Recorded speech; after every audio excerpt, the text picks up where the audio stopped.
And it is impact fees, and I will turn that over to Chip Vincent. Great.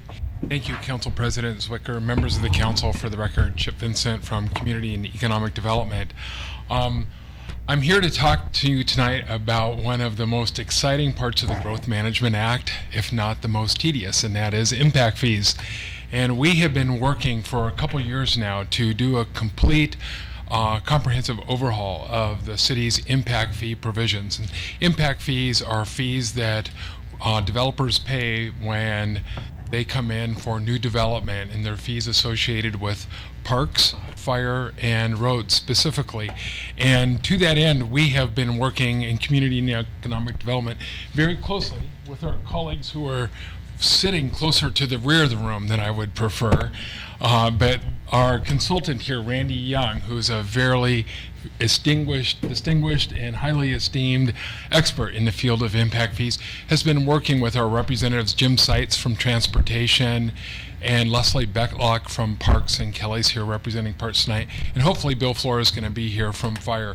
So Randy has spent a significant amount of time working with the various departments. We in the Community and Economic Development, Angie and I, have been involved simply because this comes out of the Growth Management Act and part of the work that we do in comprehensive planning and capital facility planning. So we've actually acted as the clearinghouse or ombudsman for the various departments working with the consultants on this project. So Randy has a great PowerPoint presentation for you, and we'll go ahead and get started with Randy. Chip, if I may interject real quick for the council, we also have a public hearing on this topic this evening, so we'll be hearing this information again in a little bit different format, and then any committee report, if we agree with what we've been presented, a committee report would come out next week in unfinished business, not this week. Thank you. Great, thank you. Randy. Thank you. Good evening. The city has been in the business of getting new development to mitigate its impacts on the city, so this is not a new subject. In fact, you were one of the early cities to get to impact fees in the early 90s, but it's been pretty much since then that you've taken a fresh look at them. You're not alone in not updating them every week or every year. Some cities get to it every 3 to 5 years when they update their capital improvements, capital facilities plans.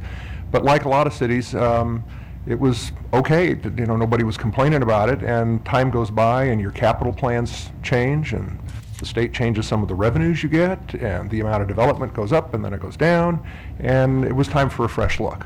And also some of the early strategies that were built into the methodology were good practices at that time, but we have better practices now. And so we have better information, better ways of measuring actual impacts of people on fire stations, for example, and we have new data about the number of trips that are generated on the roads. So it seemed like a good idea to update everything. What I'm going to do this evening is to briefly run you through a few slides about the rules of the game, the definitions, the things that we've known for a long time. They came to us from state law, but just as a refresher for all of us. Then I'll spend a little bit of time on the number crunching side, mostly talking words, what did we do differently, rather than focusing on the numbers, but we will get to the numbers and talk about how they are different and how high they could be by law, or at least by maximum calculations. And then we're going to talk about the recommendations, which are somewhat less than that in order to remain competitive, as you have striven to do for quite some time. So let's turn our attention to try that one? Oh, maybe this one isn't reading. Should we try this? Yeah, try that. Oh, no. Left.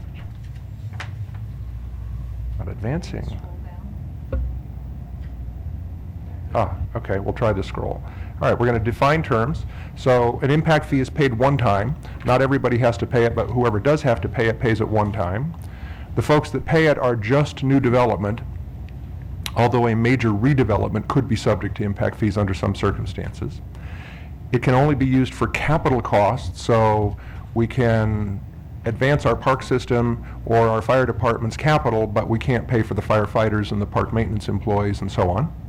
And it has to be needed by new development. We can't charge new development for problems we already have that we haven't taken care of or that we don't have a plan to take care of. Why do we do this? Well, because these big capital items cost a lot of money, and cities are increasingly strapped for finding those capital dollars. I'm having a hard time. I've spent my whole career doing this, and I can't remember when we had lots of capital money, but we have almost none now, so we get it that there is that need. But it's also a matter of policy. I think Renton's been on the record since the beginning of its mitigation programs that growth needs to participate in paying for some of its costs.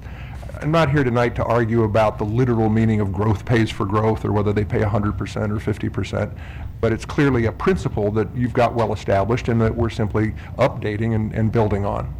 And it really does have to do with the quality of life, because when we have good fire stations, good parks, and good streets, people can get around better, they're safer, they have better places for recreation, and when they don't, it's a less desirable place to live.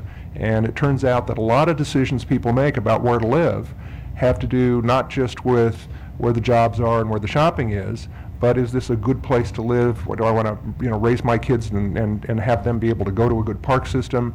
Is the fire department going to take care of the medical emergencies and the fire emergencies we have? And this is a big factor. So what are the rules? There's a wonderful state statute. If any of you have insomnia, I can recommend 8202-050 through 090 in lieu of sleeping pills.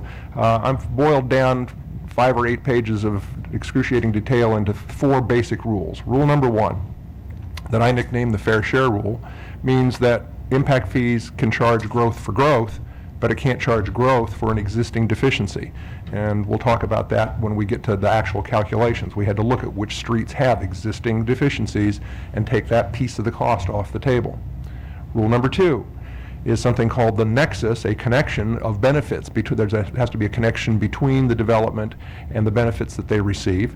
And what that means in the real world is that the amount of the fee has to be proportional to the amount of the impact. So if you build a development that throws a lot of trips onto the streets, you're going to pay a higher fee than if you're doing a different kind of development that generates fewer trips.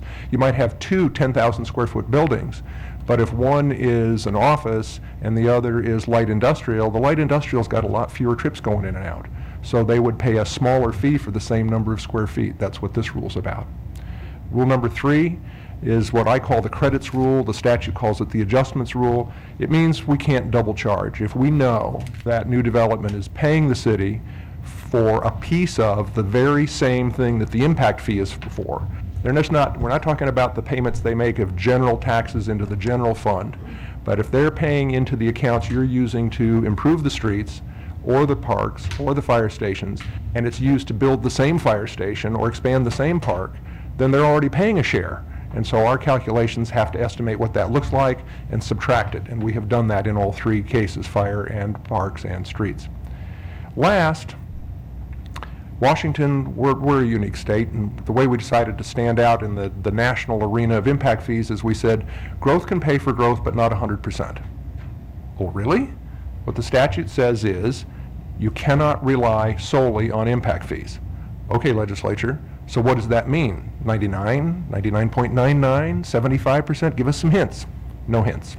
So each city is on its own to decide what that means. We have been dealing with this for 20 years, and so we have built into our calculations for you, for the 2 impact fees where we needed to make a noticeable change.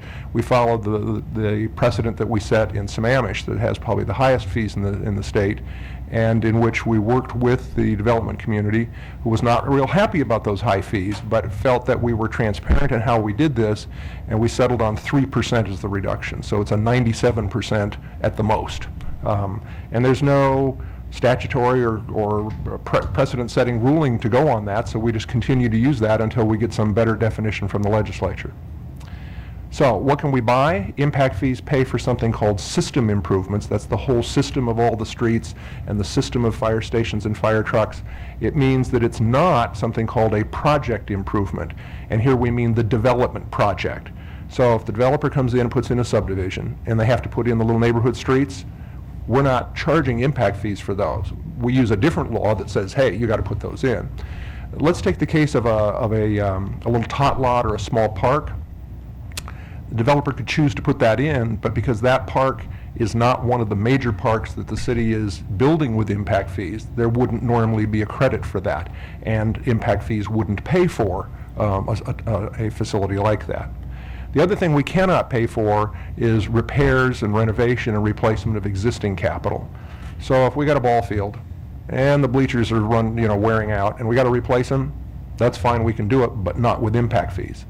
If we're going to build a whole new ball field and that can serve more ball players, we can use impact fees for part of that. In fact, we can even look at things where we don't change the size of what we've got, but we improve its capacity. So for example, we could have a ball field that's currently just grass turf, and it's only workable because of our weather conditions, for a part of the year. If we converted that to a major, a year-round artificial turf field, we could use impact fees for a portion of it because it would extend the use, which would extend the capacity. How do we do this? The fees are charged for transportation based on the type of dwelling unit, so single family pays different than multifamily. The same is true for parks. For fire protection, we don't have information that distinguishes apartments from single-family houses in terms of the number of fire calls, so we're just charging all the dwelling units the same rate. For non-residential development, we look at both the type of development and the size, the square footage. And in the case of parks, there is no impact fee for commercial development. It's not because commercial development doesn't benefit from parks, it's because we lack the science, the objective data, the quantification, the studies that prove exactly how much a business benefits. And being a conservative advisor to you and not wanting to get you in legal trouble, we don't think you should be pushing the envelope on charging impact fees to commercial, lacking that data. There are a couple cities out there that have done it. Portland, Oregon's got one. City of Redmond's got one. But until somebody else sues them and they win, we're not recommending that you go there. So I want to talk about the fee calculation for a few minutes. Let's first talk about the growth forecasts and then how we did the impact fees themselves. By definition, an impact fee is paid by growth. So we need to have some or we don't need fees. And we're needing by law to base this on the adopted comp plan. And so we turn to the comp plan data, which is why this isn't right up to the minute, but it's pretty current. It is your most recently adopted comp plan. And you can see at the time it was done, the 2009 population was about 83,000 people, and you were anticipating another 28,000 people out to the year 2031, so that by the year 2031 you'd be at a total of 111,000 people. This excludes annexations that were not done or done at the point in time that that comp plan was put in place. So we can see another 28,000 people coming, so we assume we need some more roads, some more parks, and some more fire protection for those 28,000 people. And on the right-hand side are the dwelling units that will come along with those folks. So we have a need. So now what are we going to do about it? Remember, we already have impact fees, so what are we going to do differently? That's what I want to focus on. Let's start with transportation. First, transportation impact fees rely heavily on a computer traffic model. And you had one then, and you have one now, and the new one is a better model. It's more sophisticated, it's more accurate, it's got better data in it. So we use the updated traffic model. That in turn led us to identify a whole new list of streets that do need to be improved to accommodate development and updated costs. If we had an old list and the fees you're charging today, if I pulled a building permit tomorrow, I'd pay today's fee, and it's based on an old list. It's not illegal, but it's really dated, and the costs are very dated. So we have a much more contemporary list. And we have updated trip generation. Since the early 90s, when your study was done, there have been 2 or 3 more national studies that tell us how many trips come out of an average house, how many trips come out of an average office building. Now we're using that most recent data. And then an important difference, your methodology is still defensible, but it's old, and what we're introducing is 4 new ways to split the costs to be more accurate about what growth share is and what the share is that has to be paid not by growth. So the first thing we did is identified a deficiency calculation. What's the existing problem and what's the dollar value of that, and take that off the top. And then we looked at something called internal and external trips. As you well know, an awful lot of the traffic that's on Renton streets are folks that are going somewhere else or came from somewhere else. Or they might not even stop at all. They're just passing through. And we think that the impact fees cannot be recaptured from them because by definition they're living or working someplace else, and we can only charge those fees on development in Renton. So we needed to calculate what the piece of that is that's outside Renton and only ask Renton Development to pay its share. So now, how do we pay for the other share since we can't get it from new Renton development and we can't get it from the neighbors? Means as a city, we have to pay it. Okay? And it's going to turn out to be substantial. We did an adjustment for the fact that we're building street projects that last longer than our 20-year growth horizon. And so we're only capturing the impact fees for now from growth in the next 20 years. So we calculated the piece of the cost that's beyond the 20th year. I would call that reserve capacity. It's like a water and sewer system. You build the facilities first and then the customers come along and hook up. That's what we're doing with your transportation system. We're building this long-term because we have to build a whole lane of road. We can't build 6 inches of road. And that lane's going to serve us for 25 or 30 years. We did the calculation about the long-term piece. Again, what does that do to the city? It means the city pays. But in this instance, as long as you keep your impact fees going for 20 or 25 years, you will actually eventually get that money back. And last, we did the revenue credit calculation, which the statutes require, and we'll talk about how that works in just a minute when we see the calculations. So, here's the first step in the calculation. The total cost of all the projects in column 3 is $224 million. We take off in column 4 and column 5 two of those things I said that we excluded, the value of the deficiency. And you might be thinking, wow, we're only $3.8 million deficient? People complain about how crowded our roads are. Well, but your adopted standard as an urban area is to allow a significant amount of crowding. So we're only stepping over the acceptable level, not the fun level, but the legal level that we've set as in our comp plan. We only step over that into failing levels to the tune of about $3.8 million. The reserve capacity turns out to be significant because we have to build whole lanes of road and they're not all going to get used up in 20 years. So we're going to have to take $82 million and in effect the city will have to front fund that and then get the money later after the 20th year from long-term impact fees. So what's left in column 5 is the piece that you can charge for impact fees, about $138 million worth. And then, remember can't you charge 100%? And I mentioned the 3%, so we just took 3% of $138 million and took it off the top and said, that's our legal compliance with that law. And so now we're down to $134 million that we believe impact fees can pay for. We take the $134 million and we divide it by growth. Now this isn't population growth, this is trip growth because we get growth from houses, but we get growth from businesses. And using your traffic model and using the national data on where trips come from, what kind of development, we know that there's going to be 17,800 more trips in this time horizon. So we're going to divide 134 million, that's growth share, by the amount of growth, 17,000 trips, and each new trip is going to contribute to the cost of your transportation system to the tune of $7,500. That would be the legally maximum allowable cost per trip that you could charge. So what did we do with that? Well, we went to, whoops, I went the wrong way on that one, sorry about that. We went to the trip generation tables, the latest version, and I'll just use one example so we don't go blind trying to read this table. Let's use manufacturing, number 140. That code number comes from a national study. So a manufacturing facility generates 0.73 trips, that's 73% of one trip, for every 1,000 square feet of manufacturing facilities. And all of the trips that come out of manufacturing are new trips. There's an adjustment that we make with some of the trips where people go to retail on their way home from work, they stop at the grocery store, those grocery stores get an adjustment. But people aren't stopping at the at manufacturing on their way home from work, so 100% of those trips have to pay. And then they are long trips, they're 1.47, they're 47% longer than the average trip in town. So 0.73 times 100% times 1.47, and my hands did not leave my wrists, the number is 1.07 trips per 1,000 square feet. Remember how much a trip cost from the previous slide? It's in the column heading for column 7. We repeat it, $7,517. So 1.07 times $7,500 divided by 1,000, because the 1.07 is per 1,000 square feet. We want to get this into per square foot numbers because that's how investors and builders and developers think about their pro formas. So what we're saying is we could charge $8.07 per square foot for manufacturing. hold that thought. We're going to come to recommendations later in which we decided after looking at neighboring communities, that put us on the high side, and we're going to recommend a lower number. But this is, my first job was, what's the legal maximum that you could charge? And that's what this table's all about. Mr. Chair? Mr. Gorman?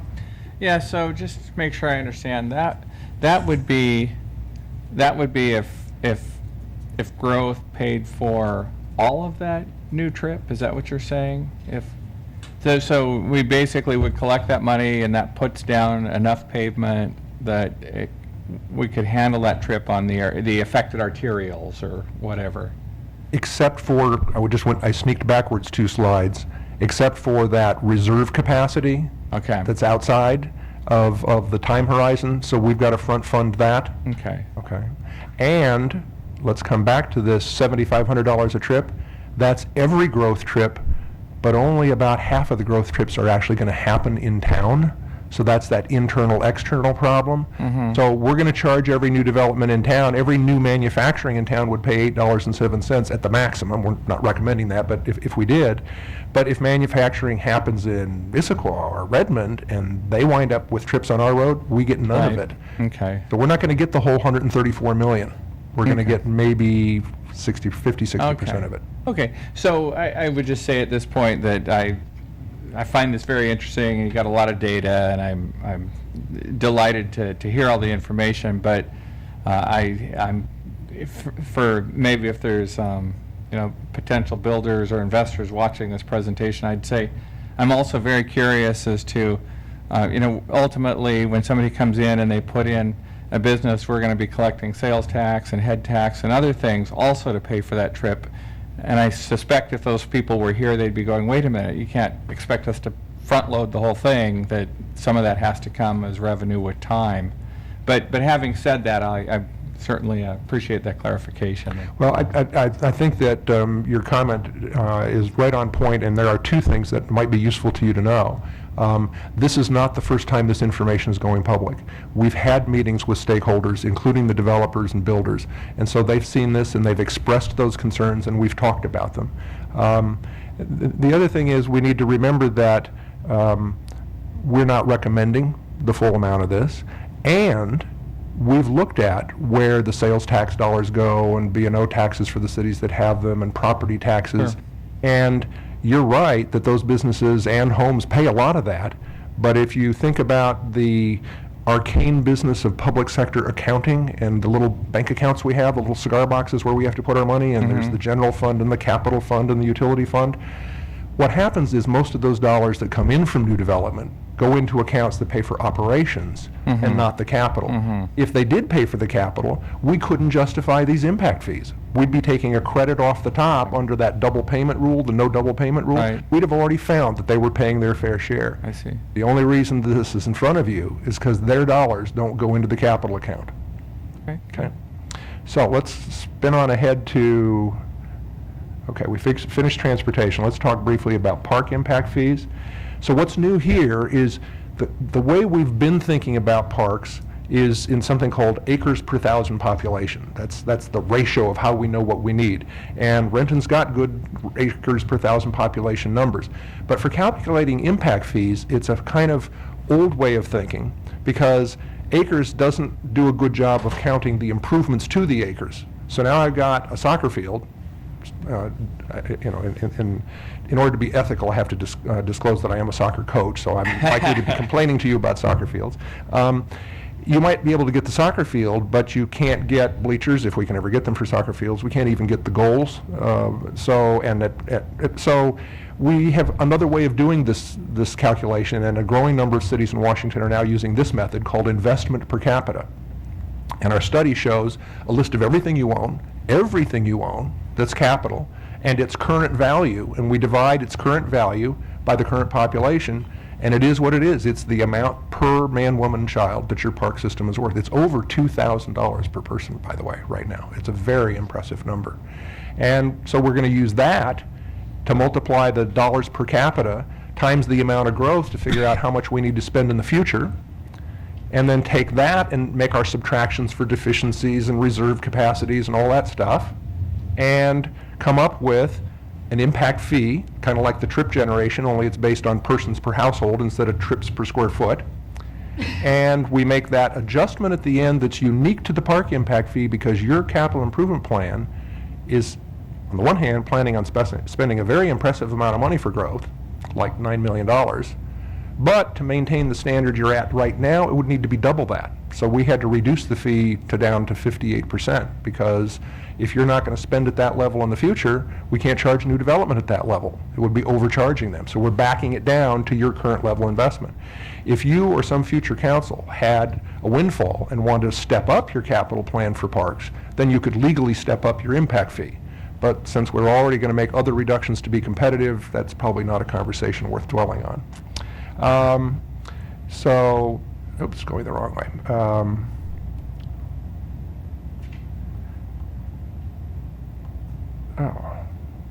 This is supposed to say fire impact fees at the top. My screen doesn't say that. It says it. It does? Oh, it's there. Okay, sorry. Our monitor doesn't say that. So I'm going to go back to what we're going to start with. This is also a new methodology. We now know where fire calls take place and the type of property with great detail. Firefighters have known that for a long time, but the data set by which they report it to the state and the feds is now automated, and it made it a lot easier for us to use. So we can actually predict, just like trip generation, how many trips are going to go on the roads. We can predict with some accuracy the average number of calls for fire to a house or to an apartment or to a manufacturing site. And we can also predict the number of medical emergency calls, which is like 5 times more than the fire calls. And so we're able to do a capital cost. What does it cost to serve one of those calls? What increment of the fire station, what increment of the fire truck and the ambulance? And then, whoops, go backwards. We have these calls per unit of development. That was actually what I was just talking about, which is the number of calls. And we do the math of the cost of a call times the number of calls that your development creates, and that's the cost for your unit. And then once again, we're going to do subtractions for other revenues and other sources of money, and that's the fee per unit. Now to recap the sum of the transportation and the parks and the fire impact fees, the top row is the maximum allowable. And it compares to the current fees now, and the difference is, as my kids used to say, ginormous.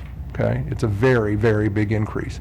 It is, in my opinion, absolutely legally defensible. You could charge it tomorrow morning if you felt that it left you in a competitive situation. But we've talked not only with the stakeholders, but as a staff and consultant team, and with the early reviews we've had with council committees, what does it look like in the neighborhood, in the regional neighborhood? You know, who are communities that Renton typically views as places that it sees itself in competition with? And so we're going to make some recommendations to you, and then we're going to show you what that competition looks like and how our recommendation fits in. First, we acknowledge that the study gives us the sound basis for the underlying numbers, but we're not required to charge all of them. So we discovered that the full amounts make us not competitive, so we are going to recommend that the transportation fee be adopted at only 1/3 of the maximum allowable rates. That's a 67% reduction, and the impact fee would only be charged the remaining 33%.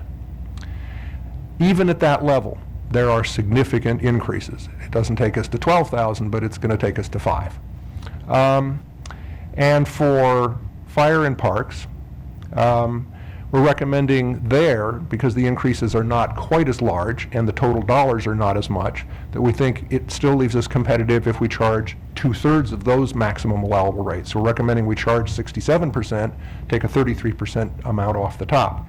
And at that rate, it's still a significant increase for single-family house and for retail. Ironically, mainly because of the fire protection fee and somewhat for office, it winds up being a big decrease. We had a few land use categories that are, no matter that the big numbers are going up, some people are going to get a reduction. And our recommendation is to give them those reductions starting next January 1st. But the increases, we're going to talk about phasing those in. Even though they're a big reduction, we think we should go slow with those, and I'll get to that in a minute. But let's first look at what do we mean about the competition. There's a list of cities across the bottom that are a little hard to read, but these are cities that you have historically looked at when you've done competitive studies. And they're alphabetical from left to right, from Auburn, Bellevue, Federal Way, Issaquah, Kirkland, Kent, Redmond, Sammamish, and Tukwila. And what you're seeing on this chart is for a single-family house, the stack in any given row, the colors are the combination of the different impact fees. and it goes up the chart. And Issaquah is the prize winner, mainly because their transportation fee is double or more than double the next highest in the state. I'm sorry, Sammamish. I did Issaquah's and theirs is high enough. To the right of the double line, the two way over to the right, the one is the rate study recommendation that's pretty high up there. It's lower than Sammamish, but it's the next highest on the chart. And then the dotted line is the recommended amount based on the strategy that we used of 2/3 reduction in transportation, 1/3 reduction on parks and fire. And as you can see, for a single-family house, following that dotted line back across the left, we're still not the lowest, but we're also not the highest. We're competitive. There's some national program that's called the Race to the Top. This is called the Race to the Middle, okay? And it kind of positions us. You know, you can find somebody who will still say the numbers are too high, and you'll probably have some taxpayer complaining that they're still too low, but it's trying to be reasonable in this environment. We did a similar table, and I'm going to spend less time on them, but you have copies available, I think, in the packet you were given for multifamily. You can see that we're higher than a different set and lower than a different set because every community has its own way of setting the rates. We did it for office. Again, different folks higher than us, different folks lower than us, but again, we're happily in that mid-zone. And actually for retail, we wind up pretty darn good. Only Tukwila is lower than we are. So these are not the only categories. I mean, if you're going to do manufacturing, we didn't do a chart like this for manufacturing, but we picked the ones that are major players in the Renton economy and that you're likely to see a lot of business transactions. So we did single family, multi-office, and retail. Now, I mentioned that even with these reduced rates, we thought that introducing them, because they're still substantial increases, we should introduce them with some pace, some measured implementation.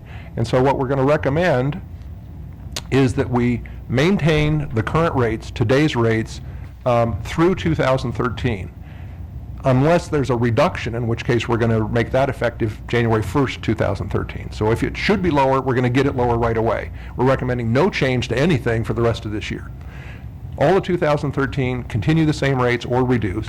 And then we begin to introduce the first set of increases. And the way we did this is we said, let's calculate the recommended amount, not the maximum amount from the rate study, but the recommended, subtract the current from that, take the difference, which is the amount we'd like to grow in 3 years, and divide it by 3 and just add 1/3 of the increase each year.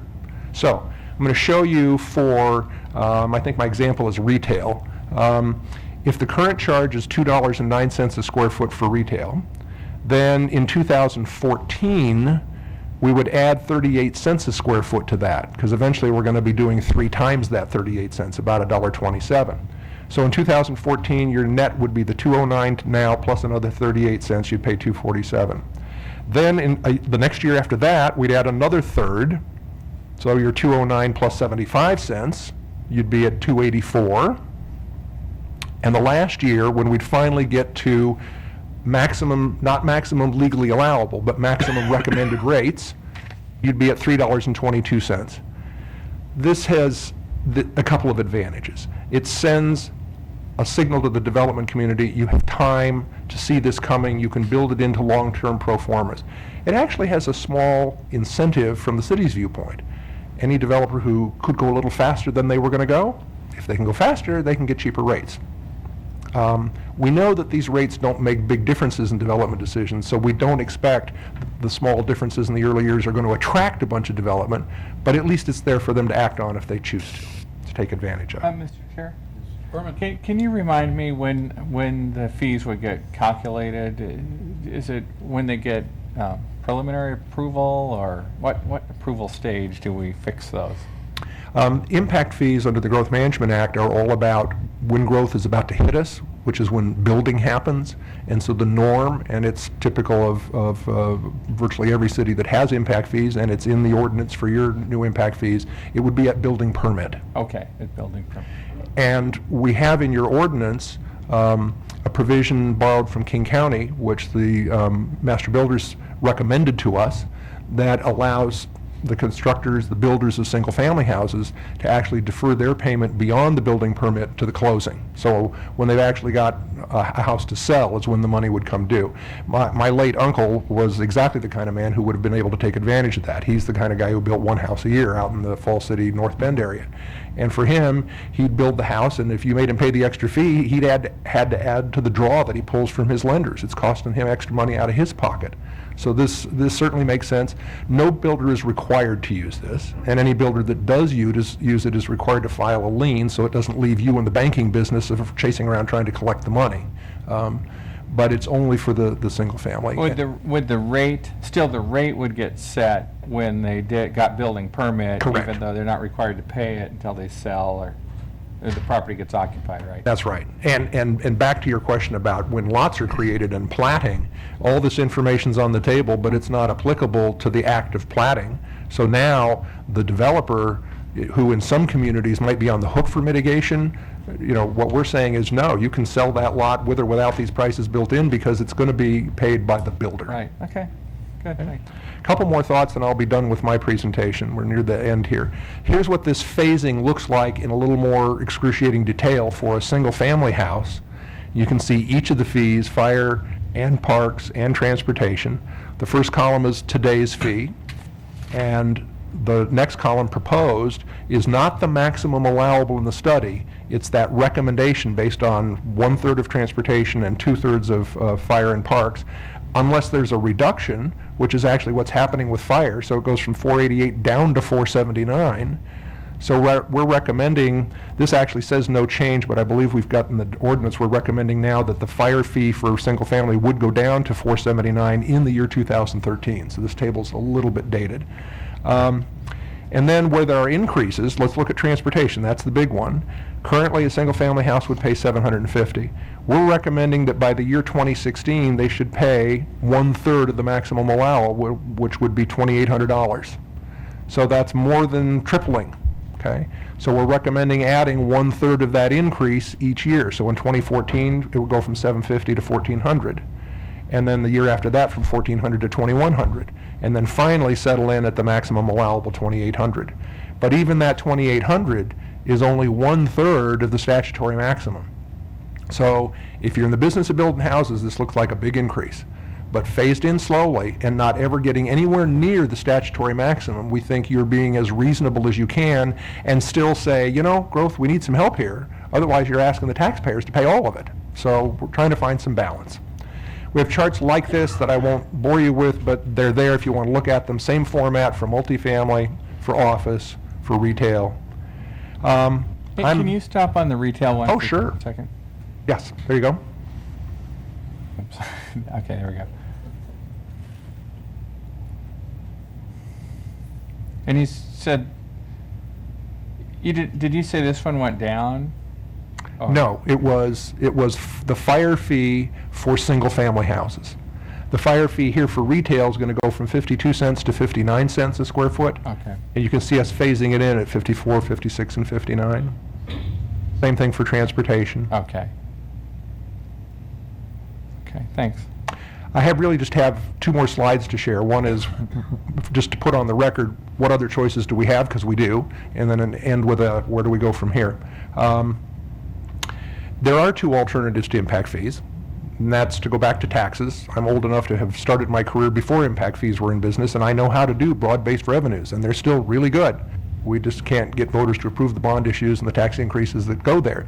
But if you could, then growth would pay less of a burden on growth, and taxpayers would pay more. And like I said, that's how we did it for 200 years. But then we stopped doing it that way. I'm not here as an advocate for impact fees. I'm your technical expert on how to do it and comply with the law. There's another alternative. You don't have to pay taxes and you don't have to pay impact fees. You simply reduce your level of service so that the roads get more crowded, the parks get more crowded, the firefighters have more calls and not more firefighters, so it takes them longer to get there, more property damage, more risk of loss of life. So there are always the alternatives, but they're not any more fun than the impact fees. That's why you ran for office, to make these hard decisions. I'm at my wrap-up. Just a reminder, as the Council President mentioned, today is not an action item day. You have a scheduled public hearing. I will be doing a shorter version of this to put it on the public record, and for anyone who isn't here now but would come to attend that during your council meeting. And then at some point, perhaps this evening or whenever, you'll choose to actually schedule the first reading and take progress from there.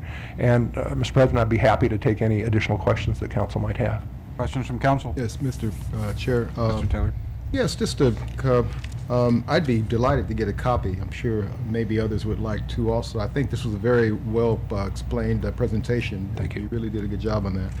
But one of the things that I just thought about was when you mentioned that the non-residential impact fees for amenities, ballparks, those kinds of things Yes. that, you don't recommend municipalities charging. But you mentioned that Portland, there's something like that going on, and also in Redmond. Would that perhaps be Microsoft influenced, induced? Would you know? Near their campus? No. Because of the... No, actually, Microsoft has been tolerant of impact fees as an alternative to a heavy B&O tax. And I think they're tolerant of park impact fees because the city set them at an almost invisible level, like 50 cents a square foot. It would cost even Microsoft probably more to fire up a challenge in front of a hearing examiner than it would be to just pay the fee. Portland's fees are rather more substantial. Their fees for parks are actually higher than their transportation impact fees. I know I've been involved with both of those. And they have a methodology that I know how to do, but they're in another state, where we can do some things under a different impact fee law than we can clearly do here. And I can certainly show you, Renton, how to do that, but I would certainly want you to be fully advised by your city attorney that we're going into this with a very visible high fee if we go there like Portland, based on an unlitigated, not an untested, but an unlitigated methodology. And if you want to be first, I can take you there. Oh, no, not Okay. interested in doing it, just curious about who the... Exactly. what And, the and your enforcement- request for a copy, staff has this, and I'm sure they'd be able to print them out or send them to you electronically. Be happy to share that. Great, thank you. Mr. Chair, I just want to say you guys presented to Planning and Development back in January or February, late January, early February, and this is phenomenal. And there's a marked difference between what you presented to us then, when we got some community pushback, to now. And I think you really took the time from when you came in front of us and talked to us to go out and make sure you met with those stakeholders, and to come back with a product that this is fantastic. So I just wanted to give you my compliments. Thank you. And if I may, I'm happy to be the bearer of glad tidings. I cannot credit the staff enough. They really took the leadership role in that. My job mostly ended with the technical calculation of the maximum allowable. I sat in on a few strategy sessions with staff as they entered into those discussions with the stakeholders, and I've helped them make sure that they're doing accurate calculations and avoiding things like giving a bigger discount to retail than to office. There's some things you can't do like that. But I do want to make sure staff and the stakeholders jointly get the credit for having worked this out. That doesn't mean you won't hear from stakeholders this evening with some no, concerns. We're not representing them at all, but we did listen. Any other questions from council? Just kind of a final comment. So I really appreciate the data too, and seems like well-articulated description, and I agree. I agree with Mr. Prince's comment that it looks a lot better, and I'm glad to hear it's been worked with the stakeholders. I think I'm still not entirely convinced, in as much as the retail. I'd love to see us competing exactly head-on with Tukwila, for instance, because I just think that that when we get retail in, it's such a great revenue source. And frankly, I think when we add retail right in our own city, that we actually might reduce our transportation impacts, because for decades, I was one of those that would always, anytime I had to go purchase anything, I would drive to Victoria or drive to Issaquah or drive to South Center. And having retail close by just reduces all that, all that driving, and it reduces trips, I think. Now I realize some people come in from out of town and shop at the Landing, but boy, or any other new retail stores, but boy, when they do that, that doesn't hurt us either, and so it's not like we're trying to discourage that because of the retail sales taxes that we collect.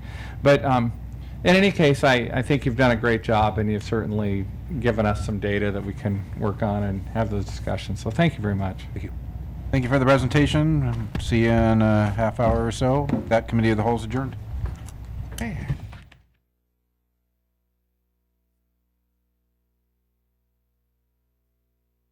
We're not able to respond.